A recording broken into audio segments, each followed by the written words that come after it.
yung example ng tunay na pagbibigay. Hindi tayo pagkukulangan ng ating, yun nga yun. May humingi sa'yo, di mo kakilala. But we must also be wise. Oo, hindi lahat. Oh, ako hindi. Naano na ako eh. Nabudol ako eh. Lumipat na lang siya, hindi na nagbayad. Ganun. Lumipat ng bahay. Hindi sa ano. Lumipat ng bahay, hindi na nagbayad. So, ayun. Yung stewardship, ayun, when we stewardship our gifts faithfully, we invite even more of His grace into our lives. Di ba nga pag nagbibigay tayo, meron verse sa Bible na eto. Meron yung stewardship. Therefore, since we are receiving a kingdom that cannot be shaken, let us be thankful and so worship God acceptably with reverence and awe. For God is our consuming fire. So, yung kingdom ng Panginoon, consuming fire, hindi siya masisira. Diba? Ito na yung kingdom. Kung saan tayo nabibilang. Yun eh. So, yung foundation natin is eternal. Eternal, sabihin Walang man ang katapos. Yes, eternal. So we can afford to be generous with the temporary. Ibig sabihin, okay lang. Bigyan mo ako ng $100. Mamaya. Oo, bigyan mo ako ng hindi. Ayun lang. Mamaya, iano ko sa inyo kung paano natin ito gagawin sa ibang tao. So kung magbigay tayo, we may look at it as, paano na yung budget ko? But you talk to the Lord. Lord, sabi, panalangin ko, nagamitin mo ako, Panginoon, para ma-bless ang iba. Yes. Then someone na hindi ka kinikibo for so long, all of a sudden ask you, pwede mo makahiram? para sa pangbili ng gamot ng nanay ko. Tapos alam mo yung tao na yun, wala siyang trabaho. But you ask the Lord eh. Yes.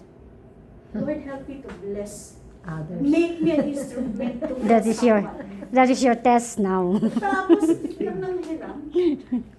For so long, hindi ka kinikibo. Nag-friend request ka sa Facebook, hindi ka Nag-accept.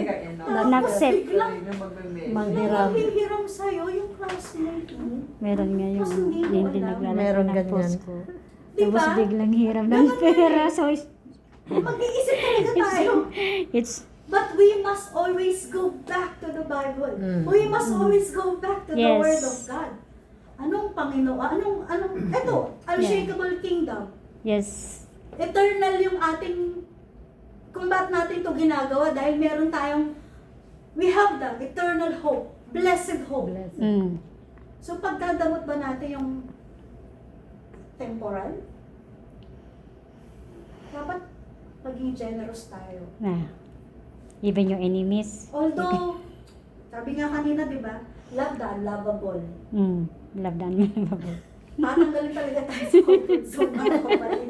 Sabi sa'yo, grabe, I do believe after this, we will have a good harvest from the Lord. If we embody all the lessons that we have learned from lesson 1 to lesson 6, I do believe it is just for us na in-equip. God is equipping all of us. Yes. Because Amen. someday hindi lang tayo. And I do believe and I claim it that it is not only us who will benefit from this. And I know that we will grow. I know the Lord has something Yes, amen. for us. Yes. And the way na, kung isipin natin na, bakit tayo inumpisahan ng lesson? Bakit si Brother Amor, tinuruan tayo na About radical hospitality. Ang dami-daming lesson na Yes. dapat na gawin. But why? Radical hospitality. Yun yung iniisip ko when I was reading this. And one thing that prompted is that it is the Lord's will and He is equipping us. Yes. Matuto tayo mga kapatid We have from to all equip. of this. We cannot do it on our own. So we need the help of our God. Hallelujah. So dito, again, Living proof. There is one parable. Parable of unforgiving servant. So, merong master. Yung may servant na isa, may utang siya. Alam niyo Yeah. naman ako sa ano to. Oo. You just look to Matthew chapter 18. Yes. Humingi siya ng Tama. tawad. Hindi ko Pinatawad. kayang bayaran yung utang ko. Please, forgive me. Wala akong pera. Forgive me. Pinatawad. Ano yun, sabihin na natin, 10,000 yung utang ko. Patawarin mo na po ako, amo. Wala akong pambayad. Pinatawad. Dahil mahabagin yung amo, pinatawad. Huwag mo I know nang that bayaran story. yung sahod. I know yung that utang. story. Pasalamat siya. Salamat. Ah, tapos siya na nakautang yung na servant na. ko, may umutang din pala sa kanya. Oo. I know the story, sabi ko na nga eh. Ang utang sa kanya, 10 pesos. Sabihin natin na 10 pesos. Mm. Hindi niya, hindi niya pinatawad eh. Oo. Pinatawad siya pero hindi niya pinatawad. Yung utang mo isang taon na, 100, di mo pa binabayaran. Gipit lang ako. Patawarin mo na ako. Hindi pa pwede. Bayaran mo ako. So, kinipit niya yung tao na yun. Oo. Then one time, si amo, Pinatawad. nalaman niya. Salamat. Pinatawad kita sa 10,000 mong utang. Tapos yung may utang sa'yo, 100, hindi mo pinatawad. Hindi tayo dapat maging ganun. Yes. Warning ito, mga kapatid. Forgiven to The forgiven. parable of the unforgiving servant is a stern warning. We have been forgiven an impossible debt. Diba? Yung kasalanan natin, impossible debt Yes. yun eh. Ang kabayaran nun, kamatayan. Kamatayan. Yes. But Jesus took it all at the Yes. cross of Calvary. He died for For us. Tapos tayo, hindi tayo marunong magpatawad. Magpatawad. Kaya nga dapat maging So if we forgiven to refuse to forgive. show mercy to others, we grieve the heart of God. Grabe, no?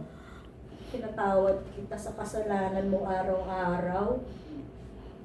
Bakit ganito ang anak ko? Diba? Sa mga may anak, Mm. diba? Pag yung anak mo, nakita mo, ba't ganito yung ginagawa ng anak ko? Masakit. Mm-mm. Diba? Ganon din sa ating Panginoon. So, ang radical hospitality flows from deep recognition of how much we have been given. Binigyan tayo ng napakalaking biyaya. Ganon din ang i-extend nating biyaya sa mga taong nagkautang sa atin, nanakit sa atin, nag-backbite sa atin, Mm-mm. ginawan tayo ng kwento na kung anong-ano, Siniraan ka. kung ano yung siniraan tayo, ginawa tayong masama sa mata ng ibang tao, mabuti kung isang tao lang, paano kung buong simbahan, di ba? Or sa isang barangay, di ba? Yes. Parang Persecution. yung sabi mo siya, Persecute ka nila. nanay ko nag-ano, ganito. Yung mga kamag-anak, ay ano yun, kabarangay nila doon. Diba? But, ayun nga, radical hospitality, patatawarin mo sila. Kahit na ikaw na yung arkabyado, Oo. patawad Patawad mo ka rin. pa rin. Tama. Kasi we receive a much abundant grace. Yes. Yun ang ating Panginoon Jesus. Kunti na lang. Okay. Then pa calls your service. So makita natin yung trend ng yung chart, di ba? Okay. So ito, nakita mo din sa maliit kasi, di ba? Ito, Reflect kasi yung individual. ano. Ang growth ng individual, linear. The impact of Ayan na si Matt Teacher, linear, okay? Ang growth ng kingdom with the collective